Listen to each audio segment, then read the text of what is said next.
Good evening friends, I am doctor Shailaja Pandey और आज हम बात करेंगे बहुत ही गंभीर विषय जो हमारे आजकल की जो पीढ़ियां हैं, जो बच्चे हैं नशे की लत में पड़ रहे हैं उसके बारे में। आपका बच्चा सिगरेट या ड्रग्स तो नहीं लेता है, इसके बारे में आप कैसे पहचान करेंगे? ये बहुत ज़रूरी है। पेरेंट्स को भी इसके प्रति अवेयर होना बहुत ज़रूरी है, क्योंकि अब आपको जानकारी होगी तभी आप अपने बच्चे का ध्यान रख सकते हैं, तभी आप उसको समझ सकते हैं, तभी आप उसको सुरक्षित कर सकते हैं। अगर आपको ही जानकारी नहीं है कि इसके क्या लक्षण हैं, नशा किस प्रकार से बच्चा ले सकता है, किस प्रकार से उसका वितरण किया जा रहा है, अगर आप इसकी जानकारी नहीं रखेंगे तो आप कभी भी अपने बच्चे के प्रति सतर्क नहीं रह पाएंगे। हमारी नज़रों के सामने ही कितने ही बच्चे हैं जो कि ड्रग्स की लत से उनको मौत तक हो गई है। एक बच्चा हमारे क्लिनिक में आता था, पहले बहुत ज़्यादा ड्रग्स लेता होगा, उसकी वजह से उसकी हालत ख़राब होगी। उसने खुद ही बताया कि मैं मरते मरते बचा, मेरी ऐसी हालत हो गई थी, उसके बाद मैंने ड्रग्स लेना बंद किया। ऐसे ही कुछ बच्चे ऐसे हैं जो कि डेथ हो जाती है उनकी, इस तरीके से बुरी लत हो जाती है उनको नशे की। और कई पेरेंट्स ऐसे हैं जो कि इस दुख में ज़िंदगी भर अपनी ज़िंदगी काट देते हैं। कई पेरेंट्स ऐसे हैं जिनके सिंगल चाइल्ड हैं, वो ड्रग्स की लत में फंस के जो है मौत को प्राप्त हो जाते हैं। उसके बाद उनके पेरेंट्स के पास पछताने के अलावा कोई और चारा नहीं होता है। ऐसे बच्चों के साथ उनके पेरेंट्स की लाइफ भी खराब हो जाती है। तो नशा कैसा भी हो, वो बुरा ही होता है। बर्बादी का दूसरा नाम ही नशा है। नशा चाहे वो किसी भी चीज़ का, और नशा जो है, आपको अगर किसी चीज़ की लत लग जाती है, किसी चीज़ का नशा हो जाता है, तो वो आपकी लाइफ के लिए खतरनाक ही होता है। इसलिए किसी भी चीज़ की लत लगना या उसका नशा होना अच्छी बात नहीं है। Specially smoking, alcohol, drugs, smacks, heroin, इन चीज़ों का नशा तो बिल्कुल भी नहीं होना चाहिए। आजकल जो है ये नशा किशोरों को तेजी से अपनी ओर खींच रहा है। हम छोटे से शहर में रहते हैं, टनकपुर, खटीमा, ऐसी जगहों पर, वहाँ पर भी जब इतना ज़्यादा नशा बढ़ चुका है तो फिर बड़े शहरों का तो फिर आप सोच ही सकते हैं। बिकॉज जब हम सड़क पे निकलते हैं, जब सुबह सुबह हम निकलते हैं ड्यूटी के लिए, तो कई बच्चे मुझे दिखते हैं गाड़ियों के पीछे छुपे हुए स्मोकिंग करते हुए। स्कूल गोइंग, उनके कंधे में बैग होता है स्कूल का, और गाड़ी के पीछे छुप के पहले वो स्मोकिंग करते हैं, फिर वो स्कूल जाते हैं। सोच सकते हैं कि हमारा देश किस तरफ जा रहा है। हमारी जनरेशन, जो न्यू जनरेशन है, जिसको हम देश का भविष्य कहते हैं, वो किस तरीके से खराब हो रहा है। जब हमारे अभी ये हालात हैं तो फिर आगे जाके हालात बिगड़ेंगे, क्योंकि वही जनरेशन फिर अगली जनरेशन को जन्म देगी। तो जब हमारी अभी से ऐसी पीढ़ी है तो आगे आने वाली पीढ़ी तो और भी ज़्यादा खराब होगी। तो बहुत ज़्यादा ज़रूरी है कि हम इसी समय सतर्क हो जाएं। कई बच्चे मैंने देखे कि गाड़ियों के पीछे छुप के स्मोकिंग करते हैं या जो भी नशा करते हैं। जब हम लोग गाड़ी पार्किंग जो करते हैं वहाँ पे देखा, तो हम जब जाते हैं तो वहाँ से कई बच्चे निकल के भागते हैं।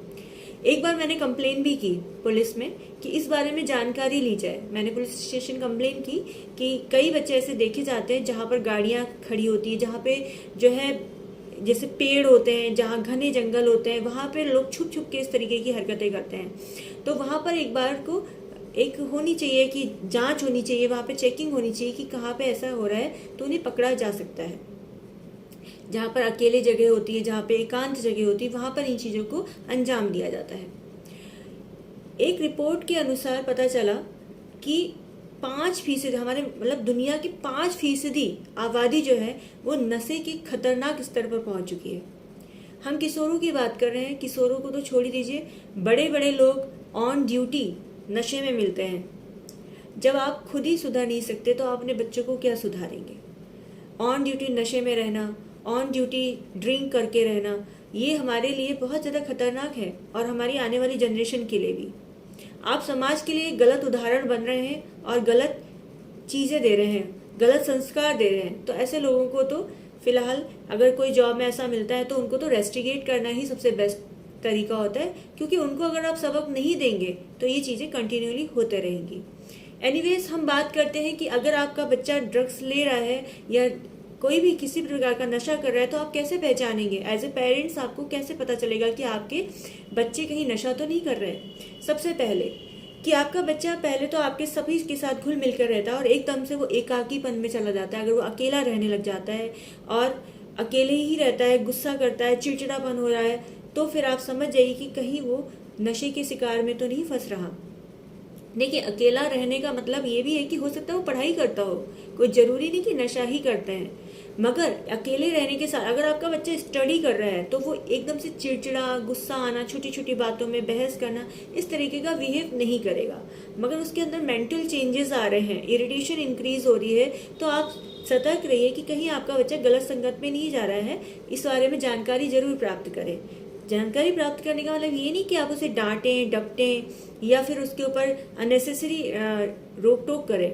आप पहले पता करें कि उनके दोस्त किस तरीके के हैं, उनके दोस्ती किसके साथ है, इसके बारे में जानकारी लें। आपका बच्चा कहाँ जा रहा है, क्या किससे बातें कर रहा है, इसके बारे में जानकारी लें और प्यार से बात करें कि आखिर आपके व्यवहार में ऐसा बदलाव क्यों आ रहा है, आपको इतना गुस्सा क्यों आ रहा है, आप इतने चिड़चिड़े क्यों हो रहे हैं, क्या आपके साथ कोई परेशानी है। इस बारे में बात करने की कोशिश करें। अगर आपके बच्चे का बार बार जल्दी जल्दी मूड बदल रहा है तो भी उस पर ध्यान देने की बात है। दूसरी बात, आपके बच्चे स्कूल गोइंग हैं, आप उनकी यूनिफॉर्म धोते हैं, आप उनकी जेब चेक कर रहे हैं, अगर जेब में लगातार च्युइंगम पाई जा रही है तो फिर जरूर ध्यान दें। कई बार जैसे कई बच्चे, हम लोग इंटर कॉलेज, हाई स्कूल या अदर स्कूल्स में जाते हैं तो बड़े बच्चे होते हैं वहाँ पर, तो वो लोग स्मोकिंग, तंबाकू ऐसी चीज़ें लेने लग जाते हैं। तो वहाँ पर पेरेंट्स को ये है कि अगर उनके बच्चों की जेब में लगातार च्युइंगम मिल रही है तो कहीं वो स्मोकिंग तो नहीं कर रहा, आपको सतर्क होना है। बिकॉज च्युइंगम खा के जो स्मेल आती है मुंह से, उसको ख़त्म करने के लिए उसका इस्तेमाल करते हैं बच्चे या फिर बड़े जो भी। तो अगर ऐसा मिल रहा है तो तुरंत सतर्क हो, स्कूल में बात करें, टीचरों से बात करें, उनके फ्रेंड से मिलें कि उसके व्यवहार में कोई बदलाव तो नहीं है, आपका बच्चा क्या करता है, स्कूल टाइम पे जा रहा है नहीं जा रहा है, क्योंकि अटेंडेंस भी चेक करिए। आपके बच्चे की उपस्थिति अगर स्कूल में कम हो रही है तो इसका मतलब कहीं आपका बच्चा स्कूल ना जाके कहीं नशे में तो नहीं फंसा है कि जिसकी वजह से वो स्कूल बंक कर रहा है। तो इसके बारे में आपको जानकारी लेनी है। ऐसा है कि अगर हम अपने बच्चों के लिए सतर्क नहीं होंगे, ये इसका मतलब ये नहीं है कि आप अपने बच्चे पे भरोसा नहीं करते हैं, पर भरोसे के साथ साथ सतर्कता बहुत जरूरी है। बच्चे को ये एहसास दिलाएं कि आप उन पर पूरा भरोसा करते हैं, पर उनकी सुरक्षा करना आपकी जिम्मेदारी है, क्योंकि अभी वो इतना मैच्योर या इतने बड़े नहीं हुए हैं जो अपनी सुरक्षा कर सकें और सही गलत का फैसला कर सकें। तो आपको उनको प्यार से ये चीज़ समझानी है कि आप उनका गाइडेंस हैं, आप उनकी सुरक्षात्मक तरीके से उनकी बातों को पता करना चाहते हैं, आप उनको सुरक्षा देना चाहते हैं, इसलिए आप उनके बारे में जानकारी प्राप्त कर रहे हैं। अगर आपके बच्चे के बैग में लगातार लाइटर या फिर माचिस मिल रही है तो आप सतर्क हो जाएं और बच्चे से जरूर जानकारी लें कि आखिर आप इस चीज़ को अपने बैग में क्यों रखते हैं, और उसके बैग को रोज चेक करें। अगर आपके बच्चे के बैग में रोलिंग पेपर निकल रहा है तो फिर जरूर सतर्क हो, कहीं वो स्मैक्स या फिर ड्रग्स तो नहीं ले रहा है। उसके बैग्स को डेली चेक करें, ठीक है। दूसरी बात, अगर आपके बच्चा फिजूल खर्ची कर रहा है, अगर आप पॉकेट मनी देते हैं और एकदम से उसके खर्चे बढ़ गए हैं, वो बार बार आपसे पैसा ले रहा है या आपके घर का सामान गायब हो रहा है, चोरी करने की आदत हो गई है, तो फिर आप जरूर सतर्क हो, क्योंकि ये गंभीर समस्या हो सकती है। हो सकता है आपका बच्चा कहीं नशे की लत में तो नहीं फंसा है। अगर आपके बच्चे के आंखें लगातार लाल रह रही हैं, अगर आपके बच्चे के बैग में या फिर जेब में लगातार आई ड्रॉप मिल रहा है, क्योंकि आंखों में आई ड्रॉप यूज करके बच्चे आंखों में जो नशे की झलक होती है उसको दूर करने की कोशिश कर सकते हैं। तो ये आइडियाज उनको वहीं से दिए जाते हैं जो उनको ड्रग्स प्रोवाइड करते हैं। अभी मैं बात करूंगी कि कुछ वेबसाइट्स हैं नेट पे जो कि ड्रग्स के लिए रिस्पॉन्सिबल होती हैं, उनके बारे में भी आपको जानकारी होना जरूरी है। अभी हम आगे बात करते हैं, ठीक है। तो अगर आपके बच्चे की आंखें लाल रह रही हैं लगातार और अगले दिन ऐसे आज लाल है और अगले दिन फिर वही हालात हैं, डेली अगर ऐसा लग रहा है और आपके बच्चे के जेब में लगातार आई ड्रॉप मिल रहा है, तो उसके बारे में जानकारी जरूर लें कि आखिर बच्चा कहीं नशा तो नहीं कर रहा आपका, ठीक है। बाकी मैंने बताया कि उसकी अटेंडेंस जरूर चेक कराएं। दूसरी बात, अगर आपका बच्चा छुप छुप कर इधर उधर जा रहा है या 2 मिनट के लिए बाहर गया और थोड़ी देर बाद आता है तो एकदम से कमरा बंद कर लेता है, अकेले में रहता है, छुप कर अंधेरे में, कमरा की लाइटें बंद, तो कहीं आपका बच्चा ड्रग्स का शिकार तो नहीं है। इसके बारे में जानकारी जरूर लें, क्योंकि इस तरह में बच्चे जो होते हैं नशा करने के बाद उसके आगोश में आ जाते हैं और लगभग 12 घंटे 8 घंटे तक इस नशे का असर बच्चों पे रहता है, या जो भी नशा करता है उस पर इसका असर रहता है। तो उस टाइम तक बच्चे जो है अपने आप को बिल्कुल अलग कर लेते हैं। तो इस तरीके की अगर दिक्कतें हैं तो बच्चों पे जरूर बात ध्यान दें। आपको करना क्या है, अगर आपको पता चलता है कि आपके बच्चा नशे के लत में पड़ गया तो आपको क्या करना है? एक तो शांति रखनी है, बिल्कुल भी गुस्सा नहीं करना है, आपा नहीं खोना है, घबराना नहीं है, डरना नहीं है। आपको शांति से बात करनी है, बच्चे से शांति से बात करें, उससे पूछें कि वो ऐसा क्यों किया, उसने ऐसा क्यों किया, वो आखिर ऐसा ड्रग्स लेना उसने शुरू क्यों किया, क्या वजह थी कि उसको इन चीज़ों की आवश्यकता पड़ी। उसके ऊपर दोषारोपण बिल्कुल भी ना करें। इस तरीके का अगर आप करेंगे तो बच्चा विद्रोही हो जाएगा और आपकी बात को नहीं मानेगा और भी ज़्यादा गलत रास्ते पे जा सकता है। तो वहाँ पर आपको बहुत ही धैर्य और संयम के साथ काम लेना है। उन्हें बताएं कि स्थिति के बारे में कैसा महसूस कर रहे हैं आप। अगर आप उनको देख रहे हैं, आपको कैसा लग रहा है, आपको कितनी निराशा हो रही है, आपको कितना दुख हो रहा है, उसको व्यक्त करें। आप उन्हें एहसास दिलाएं कि आप उन पर पूरा भरोसा करते हैं, लेकिन उसके साथ साथ ये भी एहसास दिलाएं कि जब भरोसा टूटता है तो उसके लिए कैसी निराशा होती है, कितना आपको दुख हो रहा है, इस बारे में बताने में बिल्कुल भी संकोच ना करें। बच्चे को जो है, अगर नींद नहीं आ रही है, बच्चे पे क्या क्या सिम्टम्स हो सकते हैं उसके बारे में बात करते हैं। ड्रग्स अगर लेता है, बच्चे को नींद नहीं आएगी, बच्चे को बहुत ज़्यादा पसीना आएगा, एकदम से पसीना आना बहुत ज़्यादा जरूरी शुरू हो जाएगा, शरीर में उसके दाने हो सकते हैं, भूख कम लगेगी, खाना खाना कम कर देगा आपका बच्चा, पानी की प्यास बहुत ज़्यादा लगेगी क्योंकि म्यूकस मेम्ब्रेन ड्रग्स लेने के बाद ड्राई होने लग जाती है बहुत ज़्यादा, धीरे धीरे म्यूकोसा डैमेज होने लग जाता है, तो बच्चे को खाने का स्वाद भी नहीं आता है अच्छे से। और दूसरा सिम्टम नेजल ब्लीडिंग, नाक से खून आना शुरू हो जाता है। अगर बच्चे को हिपेटैक्सिस की दिक्कत हो रही है बार बार, तो तुरंत दिखाएं डॉक्टर को और पता करें कि कहीं वो नशा तो नहीं करता है। ठीक है। दूसरी बात, बच्चा आपका चोरी करेगा, बैग में उसके अलग अलग प्रकार की चीज़ें दिख सकती हैं, जैसे छोटी चुंबक, इलेक्ट्रिकल टेप, इस तरीके की चीज़ें उसके जेब में मिलेंगी जो कि मतलब अनएक्सपेक्टेड होता है कि ऐसी चीज़ें क्यों रख रहा है। तो वहाँ पर जरूर सतर्क हो और जरूर पता करें कि आखिर वो ऐसी चीज़ें क्यों रख रहा है। और बच्चा अगर नशे की लत में पड़ रहा है, अगर उसके फ्रेंड सर्किल ऐसे, तो बातें छुपाना शुरू करें। जो बच्चा आपको दिनचर्या रोज की बताता है, अगर वो बच्चा बातें छुपाना शुरू करता है तो उसमें नज़र रखें कि कहीं कोई ऐसी घटना तो नहीं हो रही है या फिर कहीं गलत संगत में तो बच्चा नहीं पड़ गया है।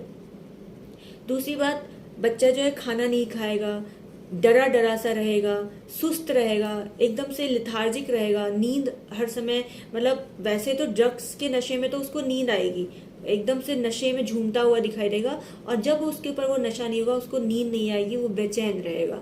तो वहाँ पर उसको आपको ध्यान देना है कि ऐसे सिम्टम्स उसके अंदर आ रहे हैं तो कहीं वो ड्रग्स का शिकार तो नहीं हो गया है। अगर आप बच्चे को नहीं समझा पा रहे हैं, आपको दिक्कत हो रही है, तो आप ऐसे समझदार इंसान को अपने साथ रखें जो कि बच्चा जिसको पसंद करता हो, जो बड़ा इंसान है आपके घर के, उसके सामने समझाएं। दूसरी बात, बच्चे को समझाने के लिए समय निकालें, जैसे आप उसके साथ टहलने जा सकते हैं, टहलते टहलते उससे बात कर सकते हैं, या फिर बच्चे को कभी कहीं कॉफ़ी पे ले जाएं, कॉफ़ी पीते पीते उससे बात करें, या फिर आप कार में स्कूल से लाते समय उससे बात कर सकते हैं, या फिर कहीं बैठ के आसानी से बैठ के, या फिर आप प्रोग्राम कोई ऐसा देख रहे हैं अवेयरनेस का, उसके दौरान आप उससे बात कर सकते हैं जिससे कि उसके बारे में उसकी जानकारी भी प्राप्त हो और इजीली आप उससे बात कर सकें उस बारे में। ठीक है। एक दोस्त की तरह आपको उस समय बच्चे के साथ पेश आना है जिससे कि बच्चा आपके साथ कंफर्टेबल होकर अपनी प्रॉब्लम्स को, अपनी बातों को समझा सके। क्योंकि जो बच्चे ड्रग्स की लत से पड़ जाते हैं वो बच्चे खुद भी बहुत परेशान होते हैं, क्योंकि ड्रग्स का नशा ऐसा है कि वो कुएं की तरह होता है, दलदल की तरह होता है, उसमें बच्चा फंसता चला जाता है और उसमें फंसता ही चला जाता है, उसके पास उसके सोल्यूशन नहीं होता है। वो सोल्यूशन आप दे सकते हैं, पेरेंट्स दे सकते हैं, और अगर आपको दिक्कत है तो आप नार्कोलॉजिस्ट के पास उसको ले जाएं जो कि नशे की लत के लिए विशेषज्ञ होते हैं। वो उन बच्चों को काउंसलिंग देंगे, उनको उससे लत से बाहर निकालने का तरीका बताएंगे। दूसरा हेल्पलाइन है बच्चों के लिए, युवा ड्रग और अल्कोहल सलाह सेवा, जिसका नंबर है 1800458685। ये नंबर जो है 9 बजे से 8 बजे तक रहता है, मंडे टू फ्राइडे। आप इसमें कॉल करके अपने लिए हेल्प ले सकते हैं, जिससे कि आपको ये सलाह मिल सके कि अपने बच्चे को कैसे आप सुरक्षित करें, या आपके घर में जो भी नशा करता है उसको कैसे उस नशे से बाहर निकालें। वहाँ पर आप इसको ले सकते हैं। ठीक है। अगर आपका बच्चा, आपने आपके बच्चे को स्मार्टफोन ऐसी चीज़ें दी हैं तो आप अपने बच्चे के फ़ोन को ज़रूर चेक करें। इस तरीके से नहीं कि आपको उस पर शक है, इस तरीके से जैसे आपका बच्चा आपका मोबाइल ले सकता है वैसे आप अपने बच्चे का मोबाइल ले सकते हैं। आप अपने बच्चे का मोबाइल देखें कि बहाने से ले सकते हैं कि बेटा बताओ क्या मिला है या क्या चल रहा है आपके मोबाइल में, कुछ खराबी तो नहीं है क्या, और कौन से ऐप डाउनलोडेड हैं, समथिंग दैट, या मुझे सिखाओ कि किस तरीके से किया जाता है। तो इस तरीके से अपने बच्चे का फ़ोन चेक करें। उसमें अगर TOR ब्राउज़र ऐप इंस्टॉल किया गया है तो आपको सतर्क होना है। ये ब्राउज़र जो होता है वो डार्क नेट, ठीक है, डार्क नेट पर सर्फिंग की अनुमति देता है। डार्क नेट का मतलब डार्क वेब या हिडन नेटवर्क या फिर शैडो नेटवर्क के रूप में जाना जाता है। ये एक तरह का इंटरनेट सेगमेंट है जो कि सार्वजनिक पहुंच से छुपा हुआ होता है। ऐसा क्यों है? इसका मतलब ये है कि इसमें ये पता लगाना असंभव होता है कि मैसेज आपको कहाँ से आ रहे हैं, ये चीज़ें आपको कहाँ से बताई जा रही हैं, ये आप नहीं पता कर सकते। ये जो चीज़ें होती हैं ड्रग तस्करी के बारे में जानकारी फैलाने के लिए इस्तेमाल की जाती हैं। अगर आपके बच्चे के स्मार्टफोन में TOR ब्राउज़र ऐप इंस्टॉल है तो आप तुरंत सतर्क रहिए कि कहीं आपका बच्चा इस संगत में फंसता तो नहीं जा रहा है, इस दलदल में तो नहीं फंस रहा है। और वहाँ सतर्क होकर तुरंत बच्चे को जो है पूछिए, उसके साथ प्यार से बात करिए, उसके बारे में जानकारी प्राप्त करिए। हेल्पलाइन पे आप चाहें तो हेल्प ले सकते हैं, नार्कोलॉजिस्ट से मिलकर हेल्प लीजिए और उसकी काउंसलिंग कराइए। देखिए, ये जानना और ये समझना बहुत ज़रूरी है। अगर हमें अपने देश को नशे से बचाना है, अपनी आने वाली पीढ़ी को बचाना है, तो आपको भी जानकार बनना पड़ेगा। मैं आपको कुछ शब्द बताना चाहूँगी जिसको बच्चे ड्रग्स को उस नाम से जो है प्रोनाउंस करते हैं। मेनली जो ड्रग्स होते हैं अल्फा PVP और मेफड्रॉन होते हैं, मगर बच्चे कभी भी उनको असली नाम से, उनके आधिकारिक नामों से नहीं पुकारते हैं। इनको बच्चे जो है स्पीड, आइस, मैथ के नाम से बुलाते हैं, जो कि इनके एक औपचारिक नाम है जिससे कि लोग समझ ना पाए कि ये है क्या। तो इसलिए आपको ध्यान देना है कि आपके बच्चे किस तरीके के शब्दों का इस्तेमाल कर रहे हैं। हर चीज़ में अगर आप सतर्क रहेंगे तो आपका बच्चा कभी भी गलत चीज़ों में नहीं फंसेगा। दूसरी बात, आपके बच्चे का जो है कंसंट्रेशन कम होने लगे। अगर आपका बच्चा स्कूल में अच्छी परफॉर्मेंस दे रहा है और एकदम से उसकी परफॉर्मेंस गिरने लग जा रही है, वो कंसंट्रेट नहीं कर रहा है, टीचरों की कंप्लेन आ रही है कि आपका बच्चा जो है पहले से बिल्कुल अलग व्यवहार करने लग गया है, तो वहाँ पर आप ध्यान दें कि कहीं आपका बच्चा नशे की लत में तो नहीं फंस गया है। हमारे छोटे छोटे शहरों में टनकपुर, खटीमा, नानगमता में नशे की इतनी ज़्यादा लत है लोगों को, इतने ज़्यादा किशोर फंस चुके हैं कि यहाँ पर सुधार लाना बहुत ज़रूरी है। क्योंकि अगर नानगमता में जो है ड्रग सप्लाई की जाती है, इस बारे में जानकारी उन्हीं बच्चों ने दी है जो बच्चे लेते हैं। तो इस बारे में जानकारी जब अगर पुलिस डिपार्टमेंट को है तो उनको ज़रूर इसमें एक्शन लेना चाहिए और कड़ा एक्शन लेना चाहिए अगर आप अपने बच्चों की और अपने देश की सुरक्षा चाहते हैं। तो होम्योपैथिक दवाइयों के बारे में बात करते हैं जो कि ड्रग्स के नशे को छुड़ा सकती हैं। तो ये जो है अकॉर्डिंग टू पेशेंट, उसकी कंडीशन, आपका पेशेंट किस कंडीशन में है उसके अकॉर्डिंग हम दवाइयाँ दें तो ड्रग्स या फिर किसी भी प्रकार का नशा जो है होम्योपैथिक दवाइयों से छुड़ाया जा सकता है। उसमें पहली दवाई हम बात करते हैं नक्स वोमिका। नक्स वोमिका, अगर बच्चे को नींद नहीं आ रही है, ड्रग्स लेता था और उसके बाद अगर उसको छोड़ने के बाद उसको नींद नहीं आ रही है, बेचैनी रह रही है, तो वहाँ पर नक्स वोमिका बहुत अच्छा काम करती है। आप पेशेंट को दें, उसको रिलीफ डेफिनेटली मिलेगा। सल्फर, अल्कोहल की लत छुड़ाने के लिए यूज़ किया जाता है। सल्फर मेडिसिन अल्कोहल की लत छुड़ाने में बिल्कुल बहुत अच्छा रोल निभाती है। हमने ही कई लोगों के अल्कोहल, शराब को छुड़वाया है सल्फर के द्वारा। इसके अलावा जो है जिंकम मैट हो गया, नेट्राम्यूर हो गया, अकॉर्डिंग टू केस हिस्ट्री, हम पेशेंट की केस हिस्ट्री लेते हैं, उसके अकॉर्डिंग हम दवाइयों को सिलेक्ट करते हैं। कई महिलाएं मेरे पास आती हैं जिनके हस्बैंड जो है ड्रिंक करते हैं, बहुत परेशान रहती हैं वो अपने पतियों के लिए ये दवाइयाँ ले जाती हैं, उनको चुपके से देती हैं, पानी में डाल के, आटे में गूंद के, इस तरीके से। क्या हमारा देश किस तरफ जा रहा है, हमारी मानसिकता किस तरफ जा रही है? हम इतने पढ़े लिखे होने के बाद भी ऐसी हरकतें कर रहे हैं, हमें शर्म आनी चाहिए। मैं ये बातें इसलिए कह रही हूँ क्योंकि हमारे आसपास भी ऐसे बहुत सारे लोग हैं जो कि नशे की लत में पड़े हैं। इनके परिवार उनके लिए बहुत चिंतित रहते हैं, उनके बच्चे उनके लिए चिंतित रहते हैं। तो उन लोगों को इस तरीके की हरकतें नहीं करनी चाहिए। अगर आप पढ़े लिखे होकर अपने समाज को नहीं सुधार सकते, अपनी ज़िंदगी को नहीं सुधार सकते, तो फिर आपके पढ़े लिखे होने का कोई फ़ायदा नहीं है। Thank you so much, take care all of you. अगर मेरी वीडियो को सही लगे तो आप लोग ज़रूर सुनें और अपने जीवन में इसको लागू करें क्योंकि अगर आप नशे से दूर रहेंगे तो आपका जीवन, आपका परिवार, आपके बच्चे सभी लोग सुरक्षित रहेंगे और आपका समाज भी सुरक्षित रहेगा। धन्यवाद। अगर आपको कोई सवाल करना है तो कॉल फॉर मी ऐप मेरा कंसल्टेशन ऐप है, आप मुझसे डायरेक्टली बात करके हेल्थ रिलेटेड सुझाव ले सकते हैं और ये यूट्यूब पे भी आप मुझसे क्वेश्चन कर सकते हैं। समय मिलने पे मैं ज़रूर जवाब दूंगी। Thank you.